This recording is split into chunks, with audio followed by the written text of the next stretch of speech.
कुमार, कुमारे तस्य भाषित। कुमार किसको बोलते हैं? छोटे को, छोटे को बोलते हैं ना कुमार। कुमारी, कुमारी माने कुंवारी है। कुंवारी को कुमारी कहा जाता है। जिसकी शादी विवाह हो जाती है उसको कुंवारी नहीं कहा जाता है, उसको शादीशुदा वाला बोला जाता है। तो यहाँ एक कुमार क्यों कहा? क्योंकि इनकी शादी विवाह नहीं हुई। किसकी? सनकादिक की। कहीं कहीं तो आता है वर्णन किनके भी बाल बच्चे थे बामन के भी बाल बच्चे, लेकिन ऐसा उल्लेख कम मिलता है, कोई दे दिया होगा। कुमारे तस्य भाषिता। तो ये सबसे पहले सनकादिकों ने कथा सुनाई, और सुनने वाला यजमान कौन बना? नारद जी। 7 दिन के अंदर जो कथा सुनने की पद्धति चली, इसमें सबसे पहले वक्ता बने सनकादिक। सनकादिक 4 भाई हैं। ब्रह्मा जी के 4 बेटा हुए। वो वैसे तो नारद जी की भी शादी विवाह नहीं हुई है, वो भी कुमारी है, लेकिन उनकी अवस्था थोड़ी बड़ी है। और सनकादिक 5 ही साल के रहते हैं। तो ओरिजिनल कुमार यही है, छोटे हैं ना। नारद जी तो बड़े हो गए, लेकिन सनकादिक 5 साल के ही रहे, इसलिए इनको कुमार कहा जाता है। और ये 4 हैं, 4 भाई मिलकर के सनकादिक बोला जाता है। एक नहीं, 4 भाई, सनक, सनंदन, सनातन, सनत कुमार, 4 भाई हैं। 4 भाई को मिला करके सनकादिक कहा जाता है। तो ये अब चारों में से एक ही बना होगा वक्ता। 4 है तो चारों में से एक बनता होगा वक्ता। ऐसा तो है नहीं कि 4 लोग वक्ता बन जाए और सुनने वाले अकेले नारद जी रहे, तो किसकी किसकी सुनेंगे? तो मामला गड़बड़ हो जाएगा। एक बनता होगा वक्ता, और 3 और 1 नारद जी बन जाते होंगे श्रोता। रोज रोज बदल देते होंगे भगवान जाने। तो यहां पर पूछा कि लोक विग्रह मुक्त नारदा स्थिर से। नारद जी तो कहीं एक जगह रुकते नहीं है। नारद जी कहीं एक जगह नहीं ठहरते हैं। हाँ, वो घूमते ही रहते हैं हमेशा, इधर से उधर घूमते रहते हैं। तो कहे कि और सनकादिक भी घूमते रहते हैं, नहीं सदा बैकुंठ ने लिया, तो हमेशा बैकुंठ में रहते हैं। और बैकुंठ में कथा नहीं होती है, ये ध्यान रखिएगा। हाँ, न यत्र बैकुंठ कथा सुधापगा, न साधवो भागवतास्तदाश्रया, न यत्र यज्ञे समखा महोत्सवा, सुरेश लोकोपि न वैस सेव्यता। ये मैं नहीं बोल रहा हूं, ये भागवत में ही लिखा हुआ है कि बैकुंठ में कथा नहीं होती है। देख लीजिए बैकुंठ में क्या क्या चीज नहीं होता है। बैकुंठ में कथा नहीं होती, वहां साधु नहीं होते हैं तो साधु नहीं होते हो तो चोर होते हो, कहेंगे कि चोर भी नहीं रहते। बैकुंठ में न साधु होते हैं न चोर होते हैं। सर्वे बैकुंठ मूर्तयः, सब विष्णु रहते हैं। विष्णु के अलावा वहां पर दूसरा कोई नहीं है। आप ये सोचिए कि वहां दूसरा रहता होगा बैकुंठ में, तो बैकुंठ में विष्णु के अलावा दूसरा रहता ही नहीं है। हाँ, आप ये न मत समझिएगा कि वहां पर कोई मालिक होगा, कोई नौकर होगा, कोई ड्राइवर होगा, तो कोई किचन वाला रसोईया होगा। वहां ये सब नहीं रहते हैं ना, झाड़ू बुहारू वाला होगा, ऐसा वो वहां नहीं है। हाँ, ये सब मामला वहां पर नहीं है। सर्वे बैकुंठ मूर्तियः, सब विष्णु बन करके रहते हैं, सब टोटल। न वहां कोई ब्रिगेडियर है, न कोई कमांडर है, न कोई जनरल है, न कोई कर्नल है, न कोई लेफ्टिनेंट है, न कोई लांस नायक है, न कोई नायक है, न हवलदार है, न सूबेदार है, न सब एक, सब विष्णु। विष्णु यानी यत्र नैश्रेयसम नाम वनम कामा दुघर द्रुमहि। यहां से जो जाता है ना बैकुंठ में, तो उसको विष्णु भगवान उसी को वहां पर बुलाते हैं जो वहां के लायक हो, और जो लायक होता है वहां पहुंचता है तो उसको एक बैकुंठ दे देते हैं। यानी बैकुंठ भी एक ही नहीं है, आप ये न सोचिएगा कि बैकुंठ एक ही है ना, अनंत अनंत बैकुंठ है। अरे जिसके भुवन अनेक रोम प्रतिजासु, ब्रह्मांड निकाया निर्मित माया रोम रोम प्रतिवेद कहे, जिसके एक एक रोम में अनंत अनंत ब्रह्मांड है, तो उसके पास में एक की गिनती है क्या? हाँ ना, जिसके रोम में ही अनंत अनंत कोटि ब्रह्मांड, एक रोम में। ये देखिए, ये रोम है ना, ये रोम, अब इसकी एक रोम में अनंत कोटि ब्रह्मांड है, उसकी कोई गिनती नहीं है, तो वो कितना बड़ा होगा भाई, कोई अंदाजा है? तो वहां एक की संज्ञा क्या है कि नहीं ना? यार बनम कामा दुहर ध्रुव ही, वहां जो जाता है वो सब बैकुंठ नाथ ही बन जाते हैं, न मालिक न नौकर, सर्वे बैकुंठ मूर्ति, ऐसा है बैकुंठ। तो वो हमेशा बैकुंठ में रहते हैं। कौन? सनकादिक वहां रहते हैं तो बैकुंठ मूर्ति बन करके रहते होंगे, लेकिन यहां जब आते हैं मृतलोक में तो मेकअप कर लेते हैं। कैसा मेकअप कर लेते हैं? घर में सूबेदार साहब हैं, थानेदार साहब हैं, जनरल साहब, कर्नल साहब जब नौकरी पर जाते हैं, ड्यूटी पर जाते हैं तो टोप हैट भी पहनेंगे, ड्रेस भी पहनेंगे, जूता मोजा सब कोट एकदम यूनिफॉर्म में जाएंगे। और जब घर में आते हैं तो यूनिफॉर्म सब खोल देते हैं ना, वो नहीं पहनते हैं। तो बैकुंठ से जब आते हैं सनकादि के तो छोटे बन के आते हैं, कुमार, और बैकुंठ में रहते हैं तो बैकुंठ मूर्ति बन के रहते हैं। तो हमेशा वो बैकुंठ ही में रहते, सदा बैकुंठ में। तो वो बने वक्ता और नारद बने श्रोता। तो यहां प्रश्न हुआ कि भाई लोग कभी, नारद जी तो एक जगह ठहरते नहीं है, वो घूमते रहते हैं और वो बैकुंठ में रहते, तो ये संयोग कैसे हुआ, कहां बना? तो कहे कि सुनो, एक मैं कथा सुना रहा हूं, एक दूसरी कथा। कहे कि सुनाओ।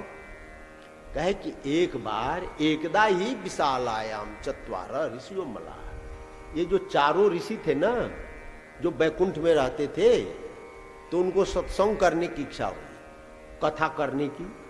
तो सत्संग और कथा बैकुंठ में तो होता नहीं है ना, वहां ये सब मना है। वहां न कोई साधु है, न चोर है, न डाकू है, न विद्वान है, न मूर्ख है, ये सब वहां पर कुछ नहीं है, क्योंकि सब वहां विष्णु ही है, दूसरा कोई नहीं रहता है। या तात्पर्य ये है कि जो बैकुंठ में जाता है वो सब विष्णु बन जाते हैं एक रूप में।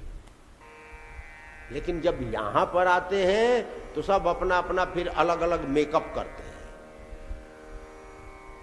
तो सनकादिक अपना मेकअप किए, हाँ, क्योंकि वहां कथा तो होती नहीं है, और प्रवचन करने की इच्छा हुई, किसी की सुनने की इच्छा हुई, तो चलो भाई वहां से उतरो नीचे।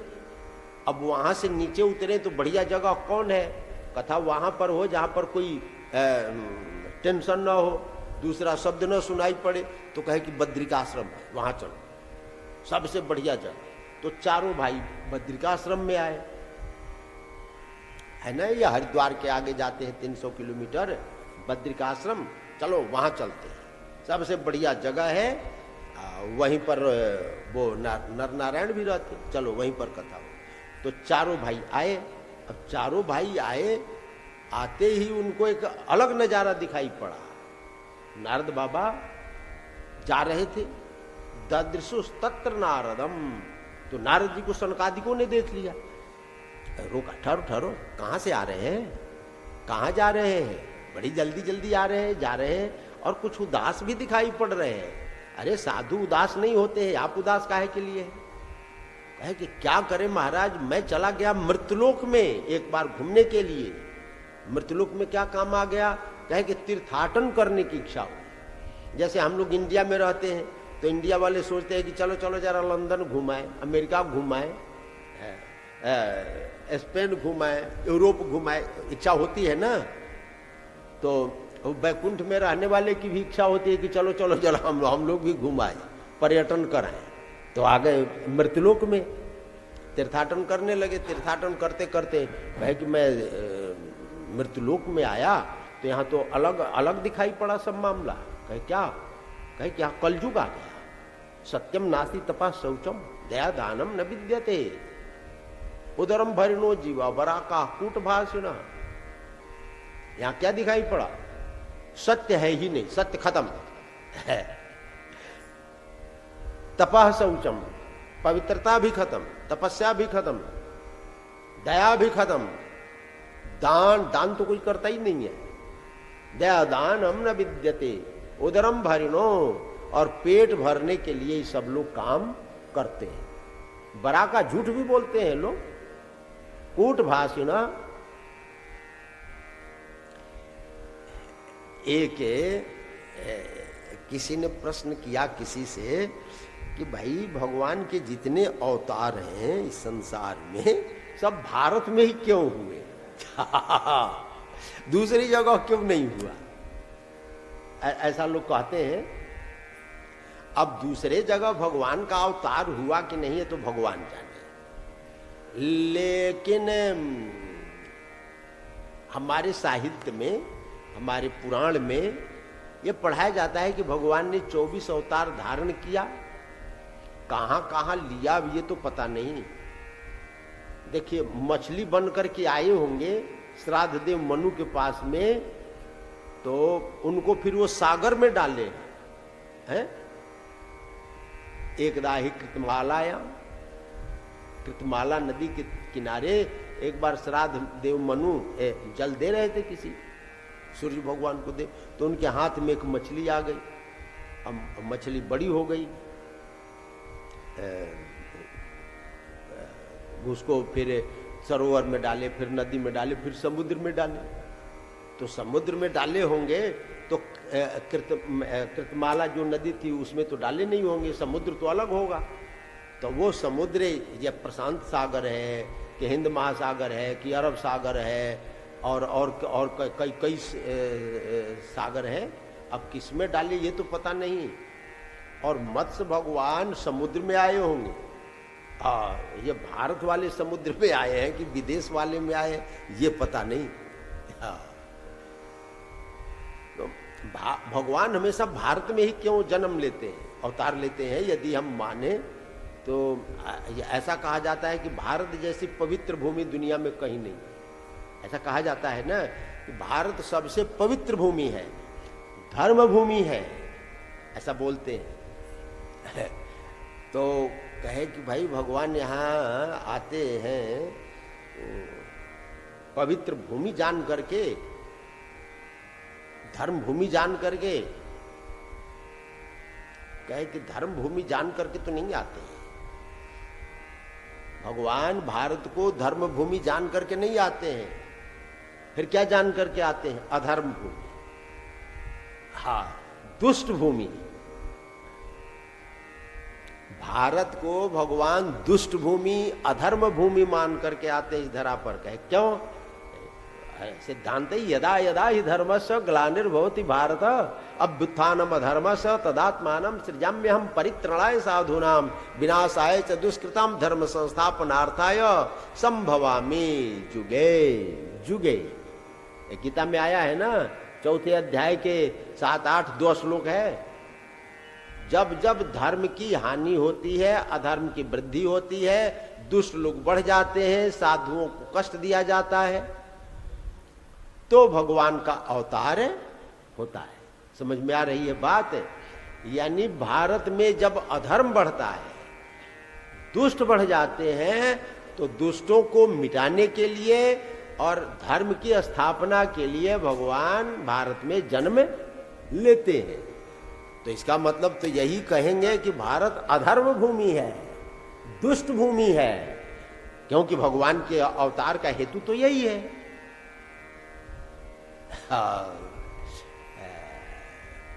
हम लोग तो यही सोचते हैं कि भारत एक पवित्र भूमि है, धर्म भूमि है, संतों की भूमि है, मुनियों की भूमि है, गुनियों की भूमि है।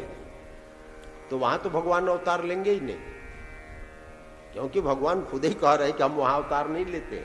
जब दुष्ट लोग बढ़ जाते हैं, अधर्म बढ़ जाता है, तब हम अवतार लेते हैं। और ये कहे कि नहीं भाई, ये कभी कभी ऐसा होता है, हमेशा नहीं, कभी होता है तो फिर भगवान आते हैं धर्म संस्थापन के लिए। तो विदेशों में अधर्म नहीं है, अब होगा कि नहीं होगा है तो, क्योंकि वो विदेशों को भोग भूमि कहा जाता है। जैसे स्वर्ग है, स्वर्ग को धर्म भूमि नहीं कहा जाता है, स्वर्ग को संत की भूमि नहीं कहा जाता है। हाँ, स्वर्ग न भोग धर्म भूमि है, न पुण्य भूमि है। आप पुण्य तो है, और पुण्य करने का अधिकार स्वर्ग में नहीं रहता है। पुण्य यहीं करेंगे और पुण्य यहाँ करके वहां पर जाएंगे। होटल है बढ़िया, 5 स्टार होटल, सारी व्यवस्था है, वहां खाओ पियो मौज करो, वो मौज भूमि है, भोग भूमि कहा जाता है। वहां पर धर्म अधर्म नहीं होता है। इसलिए भगवान भारत भूमि में अवतार धारण करते हैं। तो अब यहां पर सत्य आदि नहीं रहा, और नारद जी कह रहे हैं कि अब ये कलयुग आ गया, कलयुग की विशेषता बता रहे। अब देखिए, अधर्म केवल कलयुग में ही नहीं होता है, ना ना ना ना। कलयुग में अधर्म होता तो हिरण्यकश्यप हिरण्याक्ष को मारने के लिए भगवान क्यों आते? यानी वो सतयुग में भी अधर्म था, दुष्ट थे, तभी तो भगवान आए हैं ना। हिरण्यकश्यप हिरण्याक्ष बनकर, वो हिरण्यकश्यप हिरण्याक्ष को मारने के लिए भगवान नरसिंह बारह रूप का धारण किए है ना। रावण कुंभकर्ण को मारने के लिए राम रूप धारण किए है ना। वो तो त्रेता में हुए थे, कलयुग में नहीं हुए थे। यानी धर्म अधर्म दुष्ट आदि सब युगों में होते हैं। आप ये न मानिएगा कि केवल कलयुग में। तो